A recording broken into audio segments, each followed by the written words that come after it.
दादा, अरे 7 दिवसावर आले लग्न, सगळी तयारी झाली, पण फर्निचरचं काय? गृहवस्तू भांडार 10 ठिकाणी फिरण्यापेक्षा आपल्याला हव्या असलेल्या वस्तूंच्या हजारो व्हरायटीज एकाच ठिकाणी पाहायला मिळतात, फक्त गृहवस्तू भांडार मध्ये. संगमनेर शहरातील केएम हॉस्पिटलनं आपल्या पहिल्याच वर्षात 100हून अधिक बेड, 24 तास ICU आणि आपत्कालीन सेवा, डायलिसिस यांसारख्या सुविधांच्या माध्यमातून संगमनेर आणि परिसरातील ग्रामीण भागातील रुग्णांचा मोठा विश्वास संपादन केलाय. पहिल्या वर्धापन दिनानिमित्तानं हॉस्पिटल प्रशासनानं सर्व रुग्ण, त्यांचे नातेवाईक आणि शुभचिंतकांचे आभार मानलेत. रुग्णसेवा हीच ईश्वर सेवा हे ब्रीद घेऊन सुरू असलेला हा माणुसकीचा प्रवास पुढील काळातही असाच सुरू राहील, असा संकल्प या निमित्तानं केला गेला.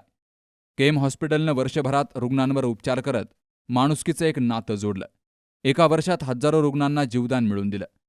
अत्याधुनिक कॅथलॅब, अँजिओप्लास्टी, अपघात विभाग, अस्थिरोग, मेंदू आणि मणके विकार शस्त्रक्रिया, छातीचे विकार, प्लास्टिक सर्जरी, डायलिसिस आदी 20हून अधिक वेगवेगळ्या आजारांवरती स्पेशलिस्ट डॉक्टरांची टीम या ठिकाणी अहोरात्र काम करतीये.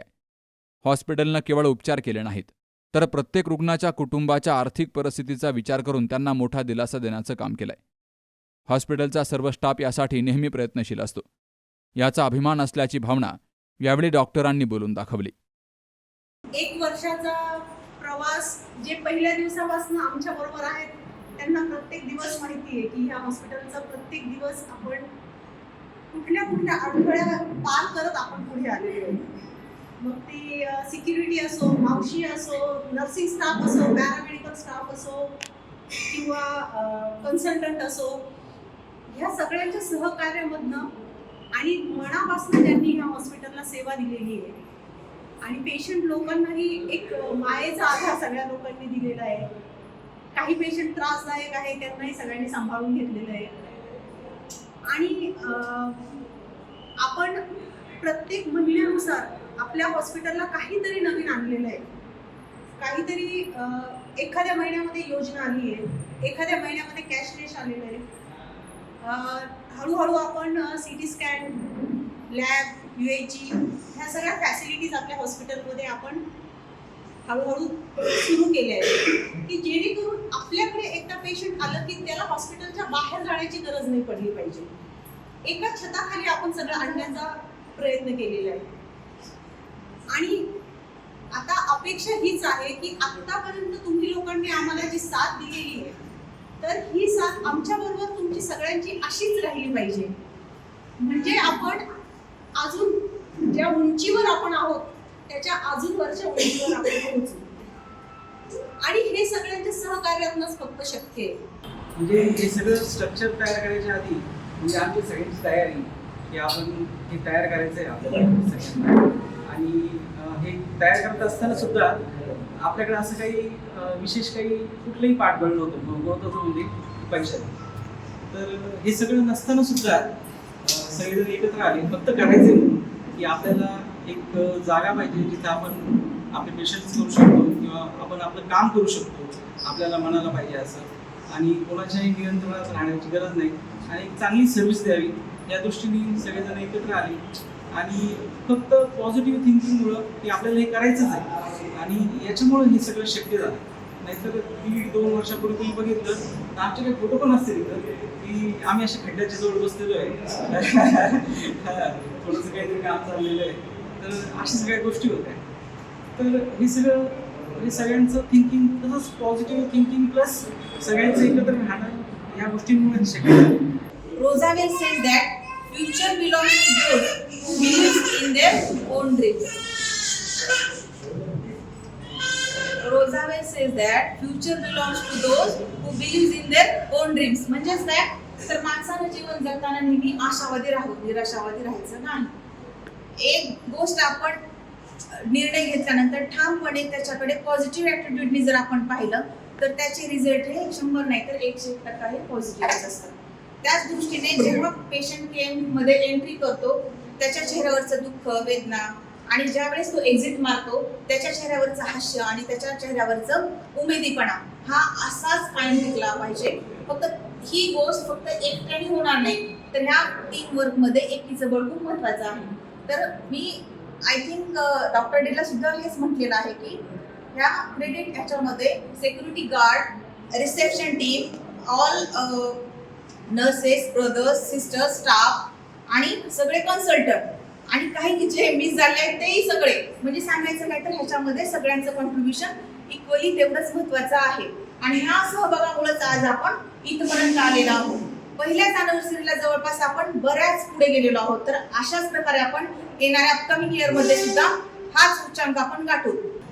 आपण 1 वर्षापूर्वी जे आपण सर्वांनीच म्हणून चालू केलेलं हॉस्पिटल आहे, बरेचसे चेहरे मला म्हणजे आता ओळखीचे दिसत आहेत, बरेचसे नाही ओळखीचे दिसत आहेत, पण आपण त्याच्यात सहभागी होतो आपण सगळे. तर 1 वर्ष आपल्याला हा आज 1 वर्षानंतरचा आनंदाचा दिवस आहे. 1 वर्ष खूप आपण कष्ट केले, खूप साऱ्या कष्टातून आपण पेशंटला त्यांचं हास्य फुलवलं आणि आपण आज त्याचा आनंद घेत आहोत. तरी सिक्युरिटीपासून, स्टाफपासून सगळे brothers, ward boy, sisters, staff, consultant सर्वांनी आपल्या परीने ज्याच्या त्याच्या परीने मेहनत करून हा आज आपला आनंदाचा दिवस दाखवलेला आहे.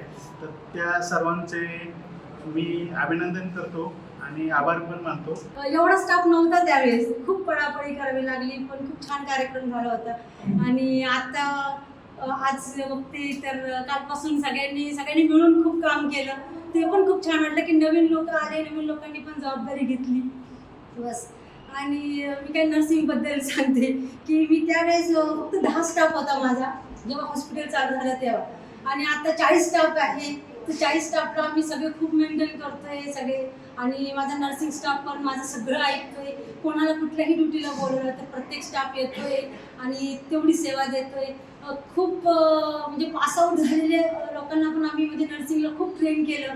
म्हणजे डॉक्टरांनी पण सगळ्यांनी समजून घेतलं, आर्यमूंनी समजून घेतलं. मला बस त्यांचेच आभार मानायचे की त्यांना काही येत नसताना पण त्या खूप ट्रेन झाल्या आणि आज खूप कौतुकास्पद सगळ्या नर्सिंग स्टाफ काम करतोय. सगळे कन्सल्टंट पण खूप शिकवतात, खूप छान शिकवतात. कधी मला कंप्लेंट नाही केली की तुमचा स्टाफ असा आहे किंवा या स्टाफला हे येत नाही काय. मला फक्त ट्रेनिंग घ्या बस एवढंच सांगतात आणि मी दर 15 दिवसाला त्यांची ट्रेनिंग घेते. सगळ्या खूप छान मनापासून शिकतात. यावेळी केक कापून प्रथम वर्धापन दिन रुग्ण, त्यांचे नातेवाईक, त्याचबरोबर हॉस्पिटलचा स्टाफ यांच्या समवेत साजरा केला गेला. केएम हॉस्पिटल ही केवळ एक वैद्यकीय संस्था नसून एकत्र आलेल्या सहकाऱ्यांच्या सामूहिक स्वप्नाचं आणि सेवाभावी विचारांचं साकार रूप आहे. इथे रुग्णांच्या सेवेसाठी प्रमुख वैद्यकीय अधिकारी doctor Rajendra Mhaske, MS orthopaedic surgeon doctor Sandeep Borle, general physician आणि डायबेटॉलॉजिस्ट डॉक्टर सुशांत गीते, स्त्रीरोग तज्ज्ञ डॉक्टर बाळासाहेब मेहत्रे, भूलतज्ज्ञ डॉक्टर सखाराम घनकुटे, भूलतज्ज्ञ डॉक्टर रुपाली शिंदे, हृदयरोग तज्ज्ञ doctor Rahul Gutte, general laparoscopic surgeon doctor Anupreet Satpute, consultant dental surgeon Chandrakant Tambe, neuro and spine surgeon doctor Udaykumar Badhe, मूत्रविकार तज्ज्ञ doctor Vaibhav Thorat, neuro physician doctor Sanjay Varade, radiologist doctor Poonam माळी, radiologist doctor Kaveri Badhe, doctor Sanket Tajane, doctor Hemant Shinde, स्त्रीरोगतज्ञ डॉक्टर राजश्री वाळुंज, डॉक्टर अमित शिंदे, वैद्यकीय अधीक्षक डॉक्टर स्वाती म्हस्के, स्त्रीरोगतज्ञ doctor Suvarna Mehetre, MD medicine doctor Vinod Avhad, MBBS doctor Komal Borle, शल्यप्रॉक्टोलॉजिस्ट doctor Sonali Gite, बालरोगतज्ञ doctor Sujit Mule, कान्ना घसातज्ञ doctor Shobhana Kolhe, medical officer doctor Ganesh Nagulkar, doctor Kailas Pande, प्रमुख वैद्यकीय अधिकारी डॉक्टर राजेंद्र म्हस्के आणि प्रमुख वैद्यकीय अधिकारी महेश अशोक वाव्हळ हे सेवा देत आहेत. गेली वर्षभरामध्ये 4600हून अधिक रुग्णांनी या ठिकाणी उपचार घेतलेत. तसेच 1600हून अधिक रुग्णांच्या यशस्वी शस्त्रक्रिया अचूक आणि अनुभवी डॉक्टरांच्या मार्गदर्शनाखाली पार पडल्या. आज 1 वर्षापूर्वी आपण जे स्वप्न पाहिले होते, जे हॉस्पिटल चालू करण्याचे जो एक प्रयत्न होता आमच्या 7 लोकांचा आणि पूर्ण टीमचा, त्या प्रयत्नाला आता कुठेतरी यश आल्यासारखे वाटत आहे. अजून आपण म्हणजे 100% आपण सक्सेस नाही झालो, पण सक्सेस होण्यासाठी आपण वाट धरली आहे. नेहमी जेव्हा आम्ही स्टाफ रिक्रूट करायचो, म्हणजे 1 वर्ष 2-3 महिने आधीची गोष्ट आहे, तेव्हा मला कोणी स्टाफ यायचा, भेटायचा की सर शिंदे मॅडम तर मी नेहमी विचारायचो की तुला ट्रेनमध्ये बसायचं आहे की तुला हेलिकॉप्टरमध्ये बसायचं. मग तो त्याला स्टाफला असं होतं की हे काय विचारताय. ते म्हणतं की ही ना सध्या ट्रेन आहे यात बसा, हळूहळू चालू होईल, पण एकदा स्पीड जेव्हा पकडेल ना तेव्हा ती कुठेच थांबणार नाही आणि यातला प्रवास हा सगळ्यात सेफ प्रवास आहे. आणि खूप लोकांनी विश्वास ठेवला. म्हणजे अजून पण मला आठवतं की पहिल्यांदा इंटरव्ह्यू घेताना आम्ही स्टाफला सगळ्यात पहिला प्रश्न असं असायचा की सांगायचं की सॅलरी ना आम्ही 2 महिने काही देऊ शकणार नाही. तो दिवस आठवताना आम्हाला असं वाईट वाटायचं की आपण कोणाला असं कसं म्हणतोय ना की 2 महिने तुला सॅलरी नाही देऊ शकणार, तरी तुम्ही जॉईन कराल का? आणि तरी सांगतो, विदाऊट ॲडव्हर्टाईज देता, विदाऊट एकही पेपरला किंवा व्हॉट्सअप ग्रुपला काहीही ॲप्लिकेशन किंवा ॲप्लिकेशन म्हणतो काहीही ॲडव्हर्टाईज न करता 63 लोकांचे आम्हाला रिझ्यूम आले होते. त्यापैकी काही लोक सिलेक्ट झाले. खूप मिनिमम थोड्या याच्यामध्ये आपण हे हॉस्पिटल चालू केलं. इनिशियल डेज अशी होती की खरंच म्हणजे बघताना OTमध्ये गेलो, खाली कॅज्युअल्टीत गेलं तर असं वाटायचं की हे पुढे काय होईल आणि काय नाही. कॅज्युअल्टीत गेलं तर एकच सिस्टर दिसायची, 2 ड्रेसिंगची ट्रॉली, मग नेहमी हेच सर, हे नाही, ते नाही, ते नाही, ते नाही. पण हळूहळू सगळ्या गोष्टींची पूर्णपणे परिपूर्तता झाली आहे. आता हॉस्पिटलमध्ये असं एकही इन्स्ट्रुमेंट किंवा एकही काही वस्तू नाही आहे की ज्याला आपण म्हणू शकू की या हॉस्पिटलमध्ये ह्या गोष्टीची कमी आहे. फक्त जो एक जो स्पीड होता तो स्पीड आपला थोडासा स्लो झाला.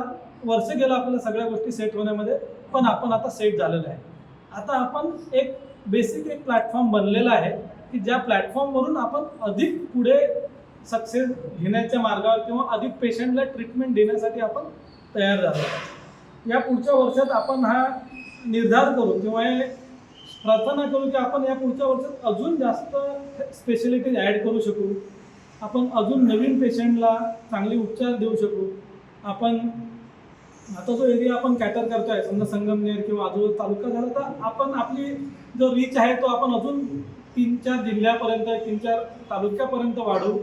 तर आपण पुढचा प्रयत्न करू. तुम्ही सगळ्यांचं हॉस्पिटलला एक फॅमिली म्हणून दिलेलं योगदान हे आमच्या सगळ्यांसाठी खरोखर एक म्हणजे आम्हाला सगळ्यांना या गोष्टींमधून खूप प्रेरणा भेटते. उपचारांबरोबरच या हॉस्पिटलनं सामाजिक उत्तरदायित्वही कायम ठेवलंय. ग्रामीण आणि दुर्गम भागातील रुग्णांसाठी विविध शिबिरं, जनजागृतीपर कार्यक्रम, गरजू रुग्णांना सवलतीच्या दरामध्ये उपचार आदी सुविधा या हॉस्पिटलच्या माध्यमातून दिल्या जात आहेत. रुग्णसेवा हीच ईश्वरसेवा मानून KM हॉस्पिटलनं संगमनेरकरांच्या मनामध्ये एक वेगळंच घर निर्माण केलंय. बाबासाहेब कडू, सी न्यूज मराठी, संगमनेर. सौंदर्य केवळ डोळ्यात नसतं, ते असतं दागिन्यांमध्येही. सोने, चांदी, हिरे आणि त्यावर तुमचं नाव कोरणारं एक विश्वासाचं नाव म्हणजेच संगमनेर येथील ओम मयूर ज्वेलर्स. पिढ्यानपिढ्यांचा वारसा असलेले दागिने आधुनिक डिझाईन सोबत आता तुमच्या जवळ. लग्नकार्य असो, सण असो वा खास क्षण, ओम मयूर ज्वेलर्स मध्ये मिळेल प्रत्येक प्रसंगासाठी खास दागिने, खास तुमच्यासाठी. ओम मयूर ज्वेलर्स म्हणजे तुमच्या सौंदर्याचा हक्काचा दागिना. सुवर्ण बस्त्यासाठी आता कशाला नाशिक पुणे, संगमनेरमध्येच आहे आता नवनवीन दागिने. आजच भेट द्या ओम मयूर ज्वेलर्स, अशोक चौक, संगमनेर, जिल्हा अहिल्यानगर. संपर्क 9372 012 044.